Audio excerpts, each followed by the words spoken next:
영어의 벽을 쌓는 순간 끝납니다, 여러분. 그건 정말로 적합한 방법이 아닙니다. 그 학원들이 저는 절대로 나쁘다라는 건 아닙니다. 그렇지만 우리 아이들한테 과연 맞는지를 파악부터 해주셔야 돼요.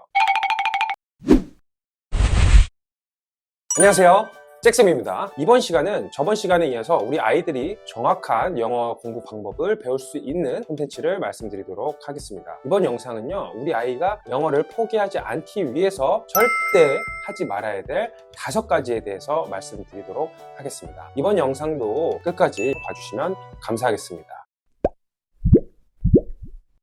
자, 첫 번째는 어려운 레벨을 시키는 것입니다. 우리 엄마들끼리 막 옆집에 철순의 엄마가 왔는데 자랑했대더라, 걔가 잘했대더라, 성적 몇 점을 맞았대더라, 이런 것 때문에 많이 흔들리실 겁니다. 우리 아이는 뒤처지진 않은지 또는 잘하고 있는지 궁금하셔서 그 아이들의 방법만 듣고 와서 시키는 거죠. 누구도 한다더라, 뭐가 한다더라.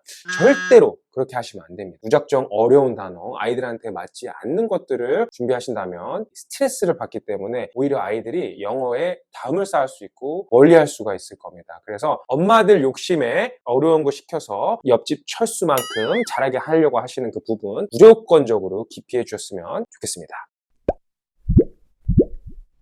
두 번째입니다. 두 번째는 오랜 시간 공부하기입니다. 영어 공부를 오래 하면 잘한다, 양이 최고다. 아직까지도 지금 대치동 학원가에서 보면 아이들을 오랫동안 학원에 묶어놓고 있어서 심지어 어린아이들도 계속 오랫동안 노출시키는 경우가 볼 수 있는데 그건 정말로 적합한 방법이 아닙니다. 나중에 우리 아이들이 컸을 때, 집중력이 높아졌을 때는 시간이 많을수록 좋을 수 있겠지만 어린 나이 때, 특히 유아기 때는, 유치원생일 경우에는 양보다는 질입니다. 영어의 벽을 쌓는 순간 끝납니다, 여러분. 한국어부터 올바른 교육을 하신 후에 하셔도 늦지가 않기 때문에 절대로 오랫동안 우리 아이들이 앉아서 영어 공부를 하는 거를 저는 추천드리지 않습니다. 제가 압구정에서 강의를 하면서 어릴 적에 영어책을 자연스럽게 습득하고 꾸준하게 영어를 자연스럽게 접한 친구들은 오히려 문제 해결 능력이 있는 거를 볼 수가 있는데요. 반면에 영어 공부를 앉아서 학원에서 오랫동안 그냥 단어 외우는 거 하는 아이들은 그때의 감정이 남아있기 때문에 오히려 커서도 영어 공부하는데 독이 될 수 있고 영포자가 될 수도 있기 때문에 절대로 이 방법 하시는 것을 하시면 안 됩니다.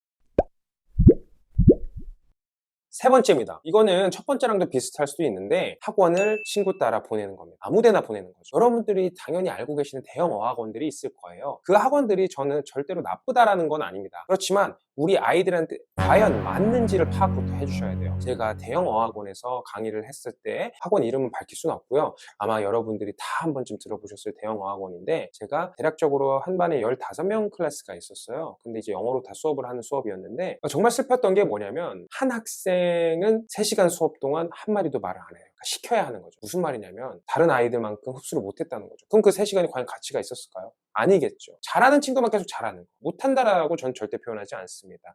개선할 가능성이 있는 친구가 개선하지 않는, 개선할 수 없는 상황이 정말 안타깝더라고요. 그래서 이 부분을 해결하기 위해서 정말 많은 고민을 했는데 다행인지 불행인지 모르겠지만 이 코로나가 터졌을 때 온라인으로 바뀌었어요. 근데 그 소심하고 적극적이지 못했던 친구가 오히려 발표를 잘하는 모습을 볼 수가 있었죠. 그래서 꼭 오프라인이 나쁘다, 온라인이 좋다 이렇게 선택하시는 게 아니라 우리 아이가 어떻게 해야 공부가 잘 되는지, 우리의 아이의 성향에 맞는 학원 또는 과외 선생님을 찾으셔야 됩니다. 명심해 주세요. 학원 좋다고 해서 그냥 보내지 않으셨으면 좋겠습니다.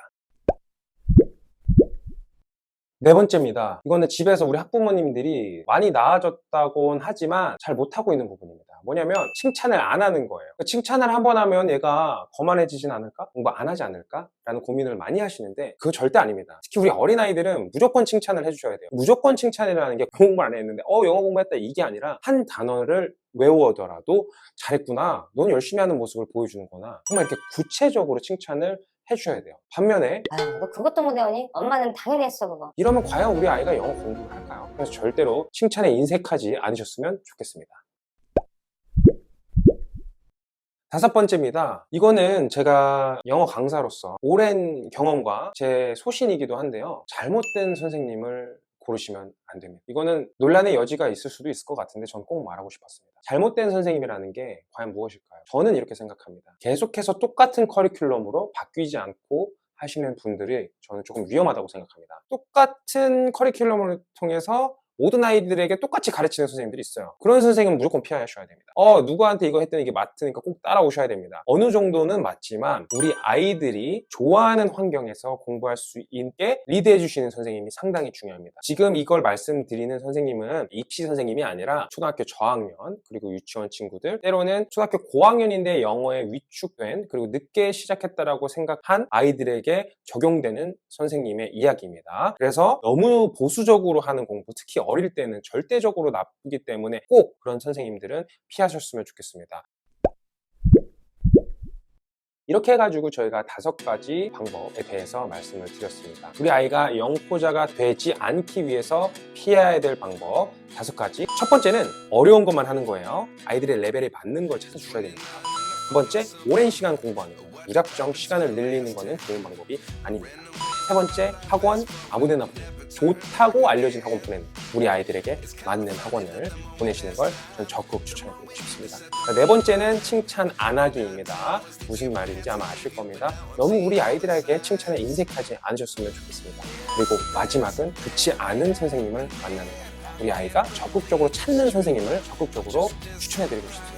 저 잭쌤은 앞으로도 계속 우리 학부모님들 그리고 심지어 선생님들께서도 이 영상을 보시면서 영어 교육에 있어서 좀 더 질 좋은 수업이 진행이 되고 우리 아이들이 적극적으로 배울 수 있는 환경이 될 수 있도록 항상 최선을 다하도록 하겠습니다. 오늘 영상 시청해 주셔서 너무 감사하고요. 어제도 오늘도 내일도 잭쌤 하세요. 감사합니다.